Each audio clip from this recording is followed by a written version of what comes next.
धरती एक जीवनदानी ग्रह है। अब तक केवल यही एक ऐसा ग्रह है जिस पर जीवन विकसित हुआ है। धरती को हम माँ का दर्जा देते हैं क्योंकि धरती केवल देना और पालना जानती है। मानव सभ्यता बहुत लंबे युगों से यहाँ वास कर रही है और हमने विज्ञान की मदद से ये भी पता लगाया है कि धरती एकमात्र अकेला ग्रह नहीं है। बात की जाए हमारे सोलर सिस्टम की तो यहाँ धरती को मिलाकर पूरे 8 ग्रह हैं। ये सारे ग्रह सूरज की परिक्रमा कर रहे हैं, पर धरती के अलावा ये सारे ग्रह बेजान हैं। अब तक के रिसर्चर्स में किसी भी अन्य ग्रह पर जीवन नहीं पाया गया है।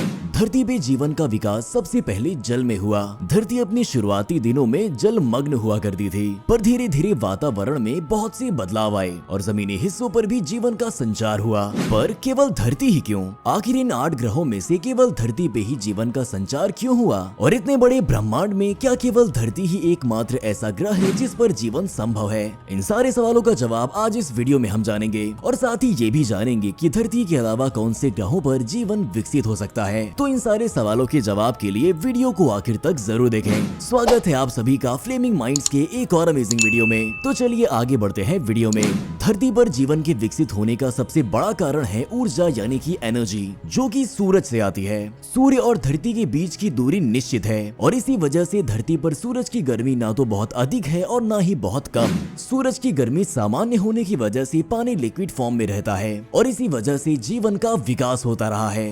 धरती पर कुल 8.7 मिलियन स्पीशीज हैं और साथ ही बहुत सी स्पीशीज पर रिसर्च चल रही है। जब धरती इतने सारे जीवों को पाल ही रही है तो हमें क्या जरूरत है किसी दूसरे ग्रह को ढूंढने की? क्यों वैज्ञानिक ऐसे ग्रहों की खोज कर रहे हैं जिन पर जीवन संचार हो सके, एक ऐसा ग्रह जहां जल मौजूद हो? आइए जानते हैं। सूर्य, जिसके इर्द गिर्द पृथ्वी भ्रमण करती है, वो अंतरिक्ष में केवल एक तारा है। सूरज एक जी टाइप मेन सीक्वेंस स्टार है जिसका जीवन काल 10 अरब साल है। सूर्य 4.6 अरब साल पुराना है, मतलब कि ये अपना आधा जीवन जी चुका है, पर उसमें अब भी इतना हाइड्रोजन स्टोर्ड है कि वो अभी भी करीब 5 अरब साल तक चमकता रहेगा। पर समय के साथ साथ सूरज में मौजूद हाइड्रोजन लगातार भारी एलिमेंट्स में फ्यूज हो रहा है। इसी के साथ सूरज का आकार धीरे धीरे बड़ा होता जा रहा है, जिसकी वजह से आखिर में सूरज एक रेड जाइंट में तब्दील हो जाएगा। अब आप सोच रहे होंगे कि सूरज के आकार बढ़ने से धरती को क्या नुकसान होगा? आइए जानते हैं। जब सूरज एक रेड जाइंट में तब्दील हो जाएगा तो उसका आकार इतना बड़ा हो जाएगा कि सूरज का हैबिटेबल जोन पीछे की तरफ खिसक जाएगा। पृथ्वी सूरज के हैबिटेबल जोन के बीच में नहीं है बल्कि किनारे पे स्थित है,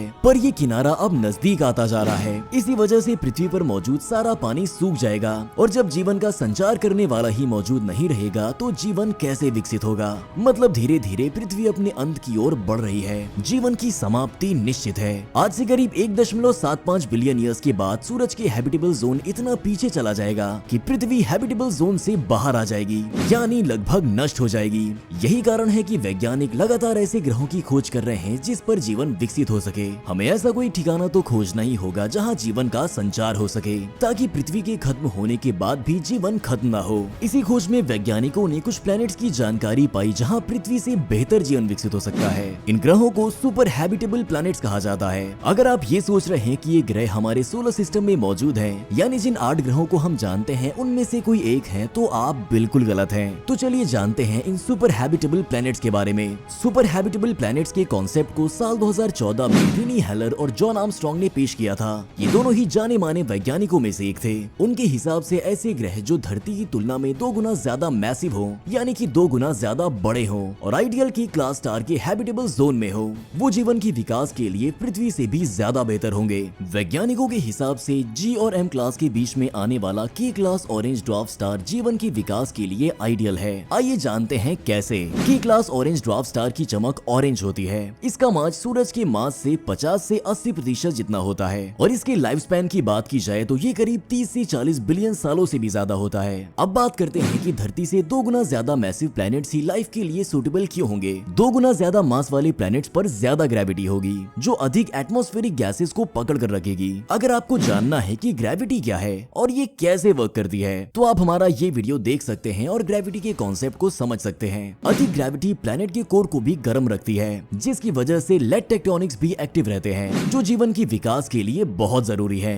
क्योंकि जियोलॉजिकली एक्टिव प्लैनेट्स लगातार फास्फोरस और कैल्शियम के मिनरल्स को सतह पर लाते रहते हैं और मिनरल्स जीवन के फलने के लिए बहुत आवश्यक होते हैं। उसके साथ ही अधिक ग्रेविटी प्लैनेट के कोर को भी गर्म रखती है, जो ग्रहों के स्ट्रॉन्ग मैग्नेटिक फील्ड के कारण बनता है। मैग्नेटिक फील्ड सूरज से आने वाले सोलर विंड से अपने ग्रह को बचाती है, ठीक हमारी पृथ्वी की तरह। इसका मतलब हम ये समझ सकते हैं कि पृथ्वी के अलावा अंतरिक्ष में बहुत से ऐसे ग्रह हैं जिन पर जीवन का संचार हो सकता है, और केवल संचार ही नहीं बल्कि बेहतर तरीके से जीवन गुजारा भी जा सकता है। हालांकि हम अभी वहां तक पहुंचे नहीं हैं, पर विज्ञान में कुछ भी असंभव नहीं होता है। जब साइंटिस्ट ने अंतरिक्ष में ऑब्जर्वेशंस किए तो उन्होंने पाया कि के क्लास स्टार सूरज के मुकाबले में 2 गुना ज्यादा है। के क्लास स्टार मिल्की वे गैलेक्सी में जी क्लास स्टार से 2 गुना ज्यादा थे, जो कि एक बहुत अच्छा साइन है। अब आप सोच रहे होंगे कि ये के क्लास, जी क्लास, बी क्लास आखिर होता क्या है, जिनके बारे में हम इतनी देर से बात कर रहे हैं। असल में अंतरिक्ष में तारों को उनके आकार और चमक के हिसाब से 7 ग्रुप्स में बांटा गया है। डिसेंडिंग ऑर्डर में देखा जाए तो वो 7 ग्रुप हैं, O, B, A, F, G, K और M, जिसमें से सूरज जी क्लास व्हाइट ड्वार्फ स्टार है, एक नॉर्मल स्टार जो कि कम चमकीला है, लेकिन उसका जीवन काल अधिक है। तारों की चमक जैसे जैसे बढ़ती है, यानी कि हम जैसे जैसे जी क्लास से O क्लास की तरफ बढ़ते हैं, तारों की आयु कम होती जाती है। अब अगर इस नजरिए से देखें तो एम रेड ड्वार्फ स्टार की आयु कई खरब सालों की होती है और इन सितारों के हैबिटेबल जोन में बसे ग्रह भी कई खरब सालों तक जिंदा रहते हैं। ट्रैपिस्ट 1 एक M class red dwarf star है जो कि हमसे 39.6 लाइट ईयर्स दूर है। एक्वारियस कॉन्स्टेलेशन यानी कि इस तारे के इर्द गिर्द कुल 7 ग्रह रिवॉल्व करते हैं, जिनमें से 3 इसके हैबिटेबल जोन के अंदर हैं और बाकी 4 ग्रहों में भी लिक्विड वाटर हो सकता है। ये सब सुनकर ऐसा लगता है जैसे सुपर हैबिटेबल प्लैनेट जिनकी खोज वैज्ञानिक कर रहे हैं यही मौजूद होंगे, लेकिन M class red dwarf star भी जीवन के संचार के लिए सही नहीं है। इसका कारण वातावरण हो सकता है या फिर कुछ और, अभी तक इस बात की पुष्टि नहीं हो पाई है। अप्रैल 2018 में नासा द्वारा लॉन्च किया गया एक स्पेसक्राफ्ट जिसे हम टेस नाम से जानते हैं। ये स्पेसक्राफ्ट सुपर हैबिटेबल प्लैनेट्स की सर्च के उद्देश्य से लॉन्च किया गया था। टेस की मदद से हम सुपर हैबिटेबल प्लैनेट्स की खोज जल्द कर पाएंगे, जैसे कि केपलर 62f के क्लास ऑरेंज ड्वार्फ स्टार के अराउंड रिवॉल्व करता है। ये हमें टेस्ट की वजह से ही पता चला।